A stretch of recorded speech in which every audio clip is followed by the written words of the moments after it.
Hi hello எல்லாருக்கும் வணக்கம். நான் உங்கள் நித்யா. இன்றைக்கி நம்ம பார்க்க போகிற பதிவு என்னென்னு பார்த்தோம் அப்படின்னா, ஒரு குட்டி சாத்தானால் ஒரு ஃபேமிலியே பாதிக்கப்பட்டு அதுக்கப்புறம் அவங்க இறந்தும் போயிடுறாங்க. அதை பற்றி தான் இன்றைக்கி நம்ம பார்க்க போகிறோம்.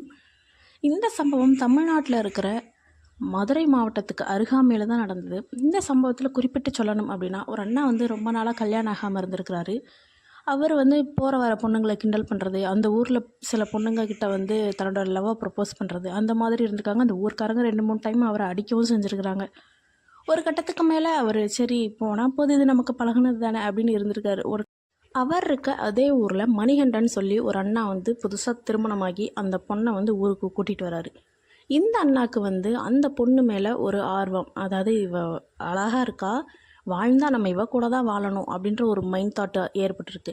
அதனால் இவர் என்ன பண்ணியிருக்காரு அப்படின்னா, மணிகண்டன் வேலைக்கு போனதுக்கப்புறம் அடிக்கடி அவங்க வீட்டுக்கு போகவும் வரவுமா இருந்திருக்காரு. பட் அந்த அக்காவுக்கு இவர் தப்பான எண்ணங்களில் அந்த வீட்டுக்கு வராருன்றது தெரியாது. ஒரு கட்டத்துக்கு மேலே ஒரு நாள் என்ன பண்ணுறாரு அப்படின்னா, ஏதோ ஒரு பொருள் கொடுக்கும்போது அவங்க கையை பிடிச்சிட்றாரு. அப்போ அவங்க இந்த மாதிரி வேலையெல்லாம் என்கிட்ட வச்சுக்காத, எங்கள் வீட்டுக்கார்ட்ட சொல்லி கொடுத்துருவேன் அப்படின்னு சொல்லி சவுண்டு விட்றாங்க.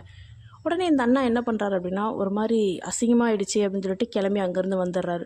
வந்துட்டு கோவிலில் அமைதியாக உட்காந்துருக்காரு. அந்த கோவில் பூசாரி கேட்குறாரு, என்னடா அப்படி உட்காந்துருக்க, என்னாச்சு அப்படின்னு.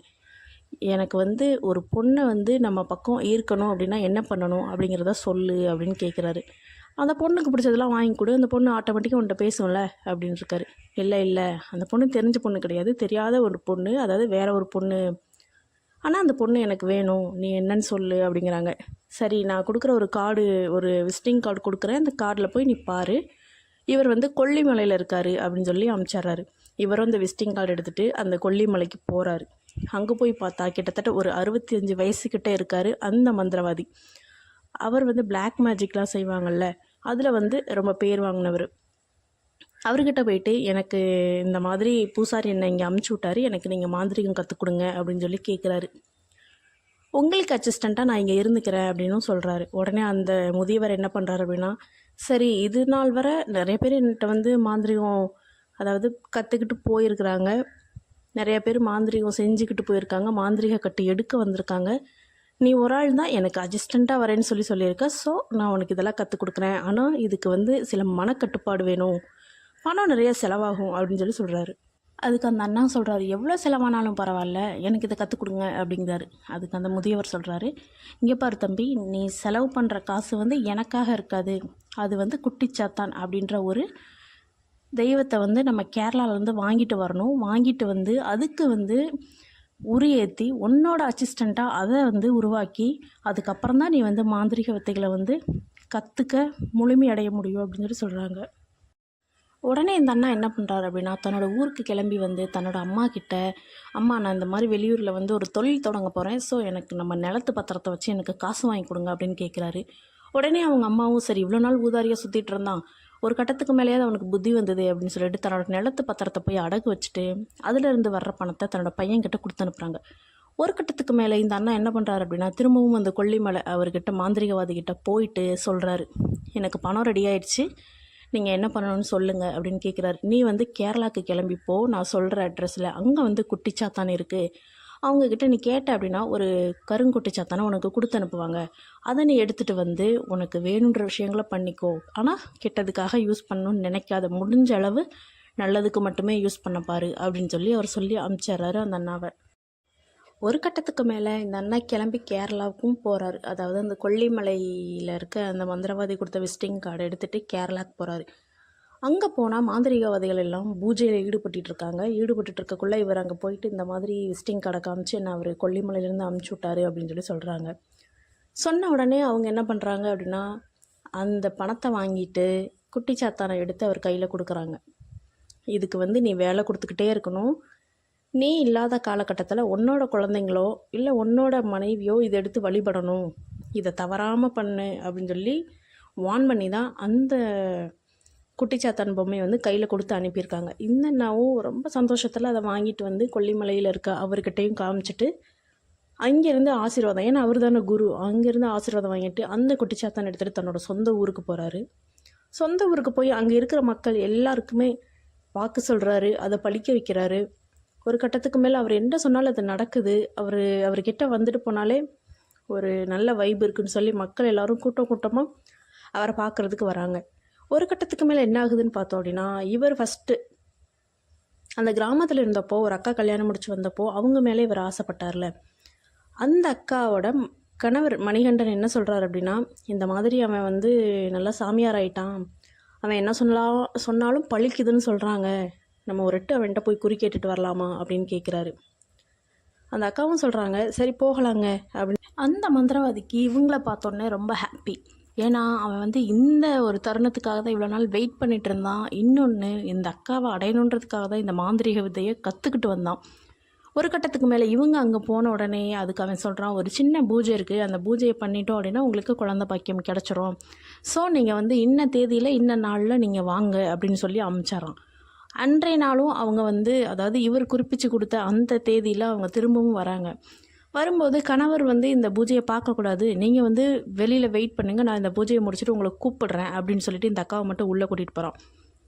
போனதுக்கப்புறம் அங்கே ஏதோ ஒரு மந்திர வார்த்தைகளை சொல்கிறான். அந்த அக்காவுக்கு தன்னோட சுயநினைவு இழந்து அந்த இடத்துல உட்காந்துருக்காங்க. ஒரு கட்டத்துக்கு மேலே அந்த அக்காவோட நெகங்களும் அந்த அக்காவோட முடிகளும் அவன் எடுத்துக்கிறான். இன்னொன்று, அவங்க வீட்டுக்குள்ளார, அதாவது அந்த மந்திரவாதி வீட்டுக்குள்ளார வரக்குள்ள அவன் வாசலில் மணல்லாம் கொட்டி வச்சுருக்கிறான். அந்த மணலில் இந்த அக்காவோட கால் பாதத்தோட மண்ணை மட்டும் அவனோட அசிஸ்டண்ட்டை வச்சு தனியாக எடுத்துருக்கிறான். இப்படியெல்லாம் இவன் வந்து அவங்கள செய்வனை வச்சு வசியப்படுத்துறதுக்காக எல்லா பொருட்களையும் எடுத்திருக்கான். அதுக்கப்புறம் அவங்களோட கணவரை வர சொல்லி, பூஜை முடிஞ்சது, நீங்கள் வீட்டுக்கு கூட்டிகிட்டு போங்க அப்படின்னு சொல்லி அனுப்பிச்சிட்றான். அதுக்கப்புறம் ஒரு 2 நாள் விட்டு 3ஆவது நாள் நைட்டு அந்த அக்கா என்ன பண்ணுறாங்கன்னு பார்த்தோம் அப்படின்னா, தன்னோட காலில் இருக்க கொலுசை வந்து கலட்டுறாங்க. கலட்டி தலகாணிக்கு அடியில் வச்சுட்டு நேராக நடந்து அந்த மந்திரவாதி வீட்டுக்கு போகிறாங்க. 3ஆவது நாள், அதாவது அன்னைக்கு வந்து மந்திரவாதியை பார்க்குறது அது ஃபஸ்ட் நாள். அப்போ கிளம்பி போகிறாங்க. அங்கே போய் பார்த்தா மந்திரவாதி கூட இவங்க நார்மலாக சகஜமாக எப்படி பேசுவாங்களோ அந்த மாதிரி கணவன் மனைவி மாதிரி பேசிக்கிறாங்க. பேசிட்டு ஒரு குறிப்பிட்ட டைமுக்குள்ளார, அதாவது இப்போ ஒரு 12 மணிக்கு போகிறாங்க அப்படின்னா ஒரு 2 மணிக்கு திரும்ப தன்னோட வீட்டுக்கு வந்துடுறாங்க. அப்படியே தொடர்ந்து ஒரு வாரமாக பண்ணிகிட்ருக்காங்க. இந்த மணிகண்டன் அண்ணா வந்து நைட்டு தூங்கினதுக்கப்புறம் தானே போகிறாங்க. மணிகண்டன் அண்ணா ஒரு நாள் என்ன பண்ணுறாரு அப்படின்னா, ரெஸ்ட் ரூம் போயிட்டு வந்து அப்போ தான் படுத்திருக்காரு. அவர் படுத்ததை கூட கவனிக்காமல் இந்த அக்கா என்ன பண்ணிட்டாங்க அப்படின்னா, டக்குன்னு எழுந்து உட்காந்துருக்காங்க. அப்போ மணிகண்டன் அண்ணா வந்து யோசிக்கிறார், என்ன பண்ணுறா இவ இப்படி. அந்த அக்கா தன்னோட காலில் இருக்க அந்த கொலுசை கலட்டி தலகாணிக்கு அடியில் வச்சுட்டு எழுந்து நடக்க ஆரம்பிக்கிறாங்க. தன்னோட கதவை திறக்கிறதுக்குள்ளே இந்த அண்ணாவும் அலர்ட் ஆகிட்டாரு. அந்த அக்கா பின்னாடியே போகிறாரு அவங்க எங்கே போகிறாங்கன்னு பார்க்குறதுக்கு. ஒரு கட்டத்துக்கு மேலே பார்த்தோம் அப்படின்னா, அந்த அக்கா வந்து அந்த மந்திரவாதி வீட்டுக்கு தான் போகிறாங்க. அந்த மணிகண்டன், அதாவது அந்த அக்காவோட கணவர் மணிகண்டன், அந்த அண்ணாவும் அந்த அக்காவை ஃபாலோ பண்ணிவிட்டு பின்னாடியே போகிறாங்க. இவங்க போகிறதுக்குள்ளே டக்குன்னு அவங்க வந்து அந்த மந்திரவாதி வீட்டுக்குள்ளே நுழைஞ்சிட்றாங்க. உள்ளே போயிட்டு கதவையும் சாத்திக்கிறாங்க. பிறகு பார்த்தோம் அப்படின்னா, அந்த வீட்டுக்குள்ளார கணவன் மனைவி பேசுகிற மாதிரியும், அவங்க வந்து ஒரு உடலுறவு கொண்டா என்ன மாதிரி சத்தங்கள் வருமோ அந்த மாதிரி அந்த மந்திரவாதி குரல்லையும் இந்த அக்காவோட குரல்லையும் சத்தங்கள் கேட்குது. ஒரு கட்டத்துக்கு மேலே பொறுக்க முடியாத மணிகண்டன் என்ன பண்ணுறாரு அப்படின்னா, டம்மு டம்முன்னு கதவை அடிக்கிறாரு.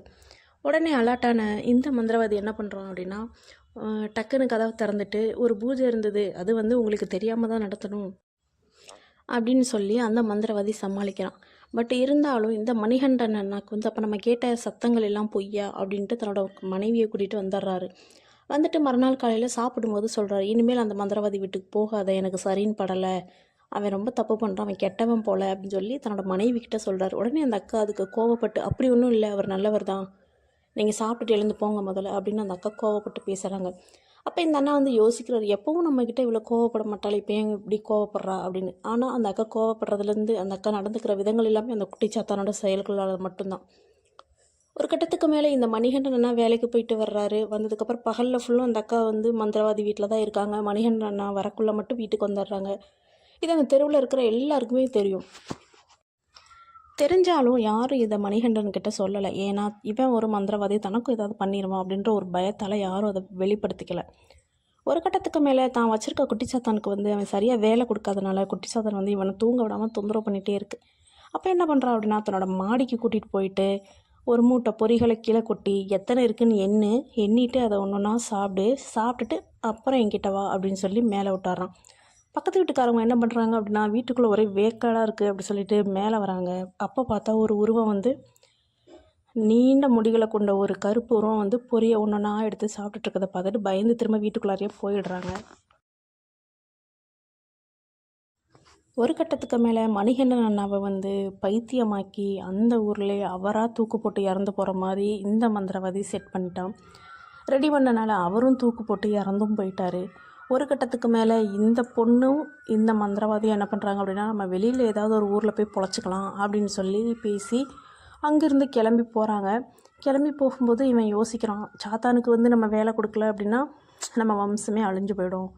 ஸோ இதுக்கு ஏதாவது வேலை கொடுத்துட்டு போகலாம் அப்படின்னு என்ன பண்ணுறான் அப்படின்னா, ஒரு 30 மணல் மூட்டைகளை கொண்டு வந்து தரையில் கொட்டிட்டு இந்த மண்களை வந்து கல்களை வந்து தனித்தனியாக பிரித்து ஒன்றா எண்ணி திரும்ப அந்த சாக்கில் போட்டு கட்டு, அதுக்குள்ளார நான் வந்துடுவேன் அப்படின்னு வேலை கொடுத்துட்டு கிளம்பி போகிறவன் ஒரு கட்டத்துக்கு மேலே ஆக்சிடெண்ட்டில் அவங்க 2 பேருமே இறந்து போயிடுறாங்க. அதாவது அந்த மணிகண்டனோட மனைவியும் மந்திரவாதியும் இறந்து போயிடுறாங்க. இந்த குட்டிச்சாத்தானை வந்து பாதுகாக்கிறதுக்கு ஆள் இல்லாமல் அந்த வீட்டையே இந்த குட்டிச்சாத்தான் ஆட்கொண்டுருச்சு. இந்த சாத்தானுக்கு சரியாக வேலை கொடுக்க ஆள் இல்லாதனால இந்த சாத்தான் வந்து நைட்டு நேரங்களில் கதறி அழுகிறதாவும், ஒரு மிருகங்கள் வந்து உருமுறை மாதிரியும் சத்தம் கேட்குதுன்னு அந்த பக்கத்து வீட்டாரனால சொல்லப்படுது. ஒரு கட்டத்துக்கு மேலே பக்கத்து வீட்லேயும் தொந்தரவு பண்ண ஆரம்பித்தனால அவங்களாம் அந்த தெருவை காலி பண்ணி வேறு ஊருக்கு போயிட்டதாகவும் சொல்லப்படுது. இதில் என்னோடய கருத்து என்னன்னு பார்த்தோம் அப்படின்னா, நீ மந்திரங்களை கற்றுக்கிட்டு வந்த மந்திரவாதியாகவும் ஆகிட்டேன், குட்டிச்சாத்தானையும் வச்சு நீ வேலை வாங்கிட்டு இருக்க அப்படின்னா, நீ வந்து உன்னோட தொழிலில் மேலும் மேலும் அதாவது வளர்ந்து வந்து காசு பணங்களை சம்பாரித்து நீ 4 பேருக்கு ஹெல்ப் பண்ணுற அளவுக்கு நீ வந்திருக்கலாம். அல்லது நீ வந்து மாந்திரீகங்களை 4 பேருக்கு கற்றுக் கொடுக்குற மாதிரியும் வந்திருக்கலாம். அதை விட்டுட்டு ஒரு பொண்ணு மேலே ஆசைப்பட்டு நீயும் அழிஞ்சு போயிட்ட. அந்த சாத்தானுக்கும் வேலை இல்லை, அந்த கணவரும் தூக்குப்பட்டு இறந்து போயிட்டார், அந்த பொண்ணும் செத்து போச்சு. ஒருவேளை இந்த மந்திரவாதி வந்து அவங்க லைஃப்பில் வராமல் இருந்திருந்தா குழந்தைகளே இல்லாட்டானாலும் அவங்க 2 பேரும் ஹாப்பியாக தான் இருந்திருப்பாங்க. இந்த ஆள் நுழைஞ்சு தான் அவங்க ஃபேமிலியே வேஸ்ட் பண்ணிட்டான். ஓகே காய்ஸ், இதோட இந்த பதிவு முடியுது. நெக்ஸ்ட் ஒரு பதிவில் நான் வந்து உங்களை சந்திக்கிறேன். அதுவரையும் நான் உங்கள் Nithya. Tata, bye bye, take care.